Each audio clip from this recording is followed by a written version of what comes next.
Assalamualaikum warahmatullahi wabarakatuh. Halo adik-adik dan ibu-ibu, apa kabar? Semoga sehat selalu ya. Perkenalkan, nama saya Elis Novita Ratnasari dari Poltekkes Kemenkes Semarang jurusan Gizi. Tujuan saya di sini akan memberikan penyuluhan tentang isi piringku untuk usia 4-6 tahun atau prasekolah. Pada saat ini masa pandemi, kita diwajibkan untuk selalu menjaga kesehatan dan menjaga sistem kekebalan tubuh agar terhindar dari COVID-19. Salah satunya dengan cara menerapkan pola hidup sehat dengan menggunakan pedoman isi piringku. Oke adik-adik, kita langsung saja masuk materinya sebagai berikut. Ya, kita langsung masuk saja ke materinya, yaitu isi piringku, kunci sehatku, anak usia 4-6 tahun atau prasekolah. Ya, berikut ini contoh materinya, yaitu pertumbuhan prasekolah. Masa prasekolah merupakan masa keemasan atau golden age, di mana stimulasi seluruh aspek perkembangan berperan penting untuk tugas perkembangan selanjutnya, di mana 80% perkembangan kognitif anak telah tercapai pada anak usia prasekolah. Perkembangan anak pada anak prasekolah mencakup perkembangan motorik, personal sosial, dan bahasa.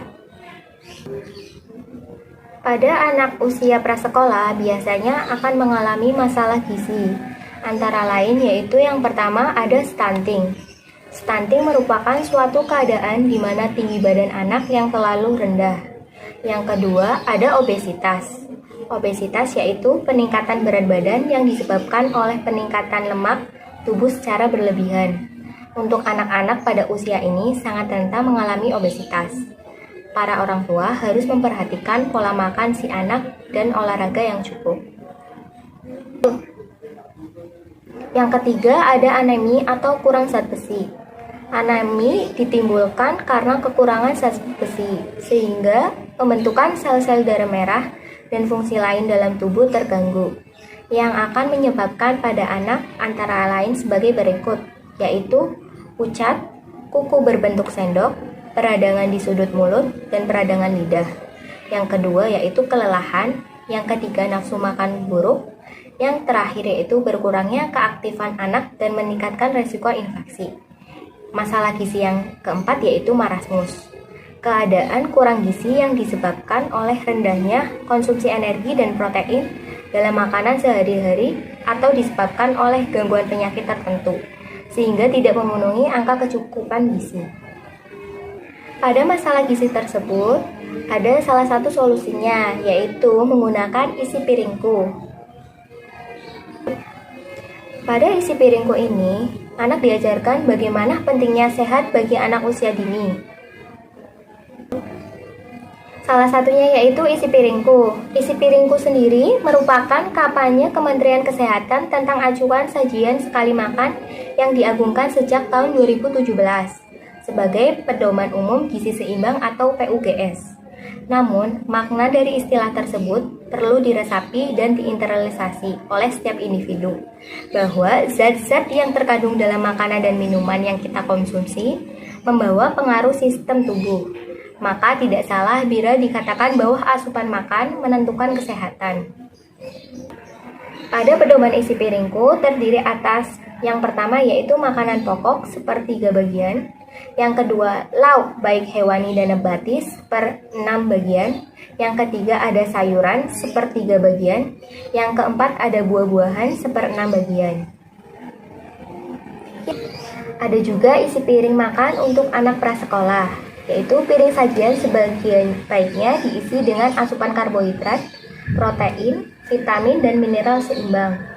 Hal ini dikarenakan tidak ada satu jenis makanan yang mengandung semua jenis zat besi atau zat gizi yang dibutuhkan tubuh. Untuk itu, konsumsilah pangan yang beragam. Sementara itu, separuh bagian piring lainnya dapat diisi dengan menggunakan makanan pokok yang biasanya mengandung karbohidrat dan lauk pauk banyak yang mengandung protein.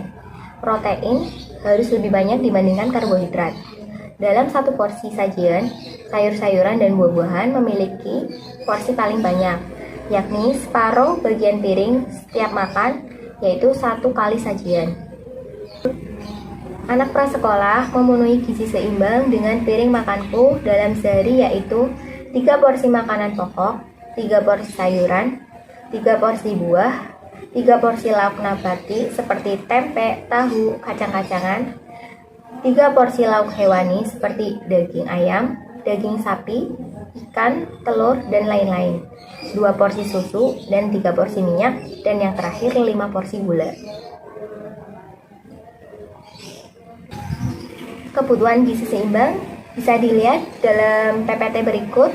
Ada makanan pokok yaitu seperti nasi, roti, kentang, singkong, dan ubi.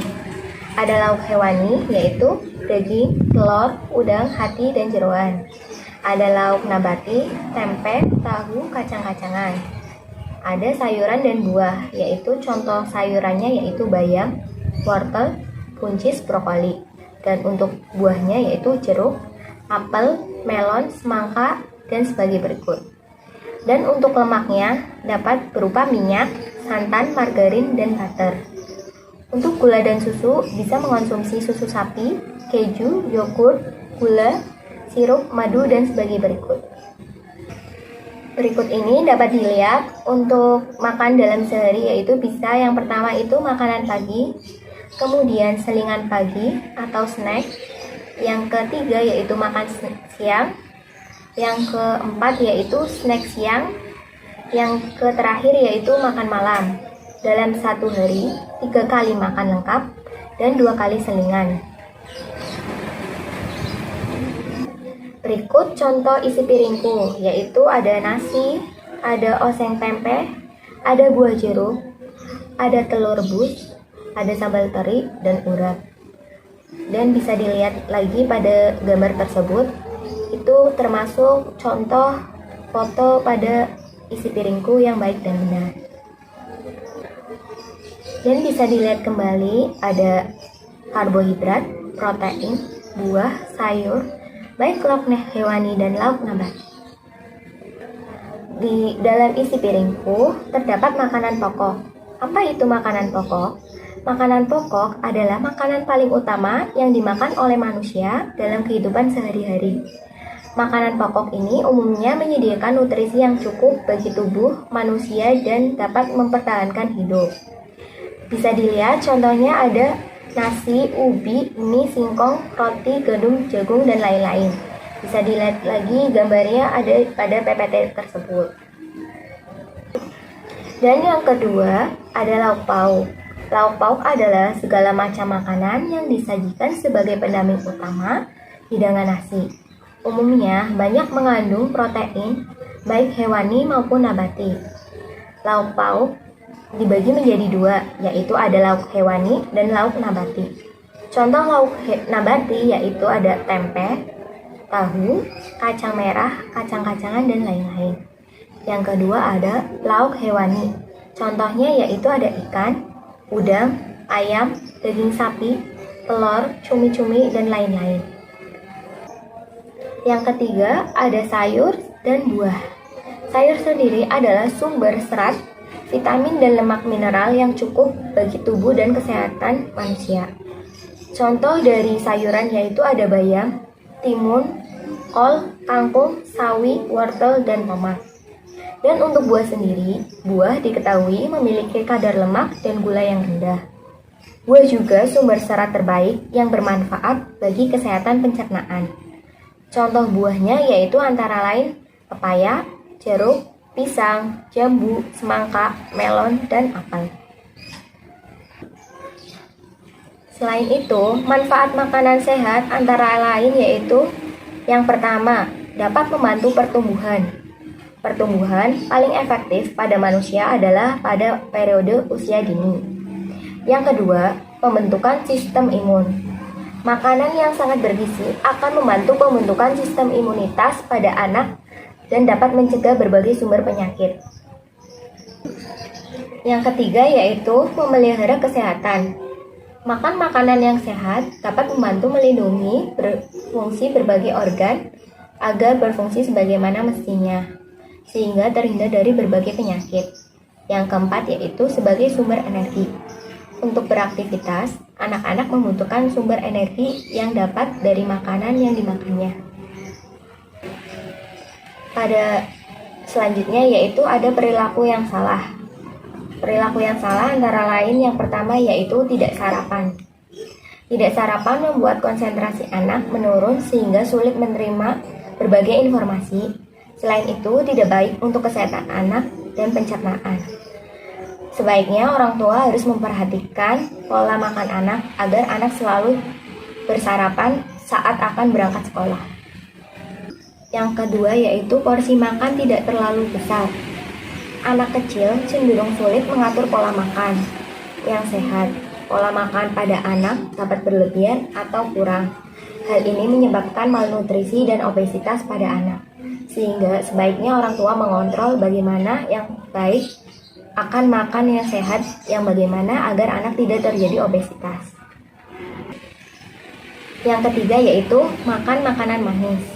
Biasanya anak kecil suka makanan-makanan manis. Makanan manis dapat merusak gigi pada anak serta dapat menyebabkan obesitas.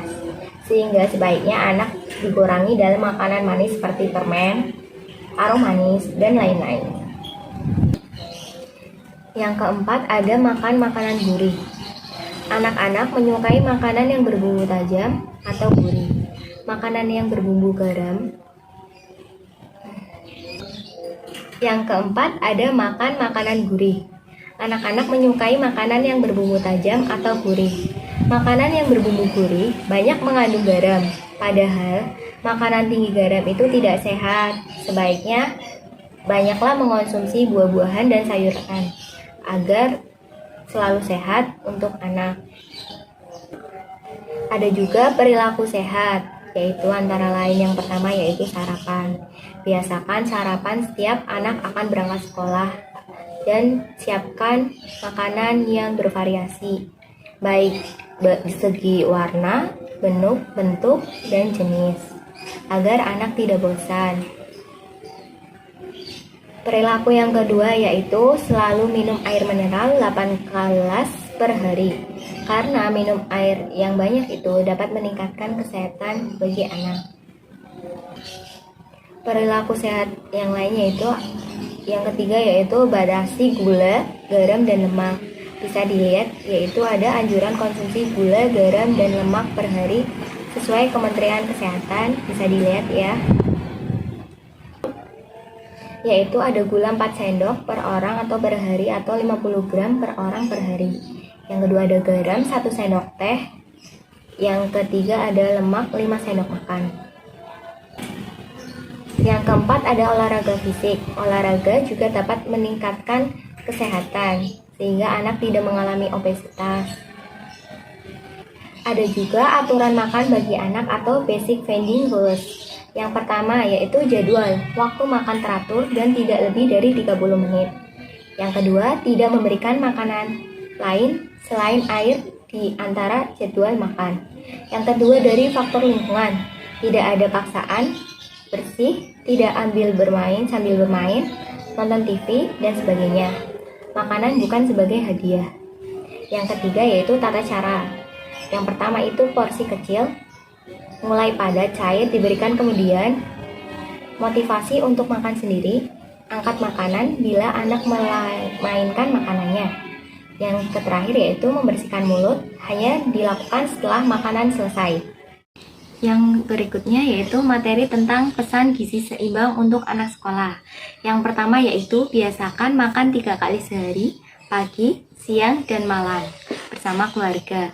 Yang kedua, biasakan konsumsi ikan dan sumber protein lainnya. Yang ketiga, perbanyak konsumsi sayuran dan cukup buah-buahan.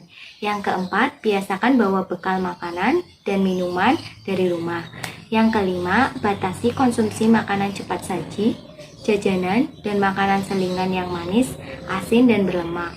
Yang keenam, biasakan menyikat gigi setidaknya 2 kali sehari setelah makan pagi dan sebelum tidur. Yang terakhir yaitu hindari merokok. Sekian materi yang dapat saya sampaikan, semoga bermanfaat bagi anak-anak dan adik-adik, baik orang tua di luar sana. Jangan lupa tetap jaga kesehatan dan stay safe dan stay healthy. Wassalamualaikum warahmatullahi wabarakatuh.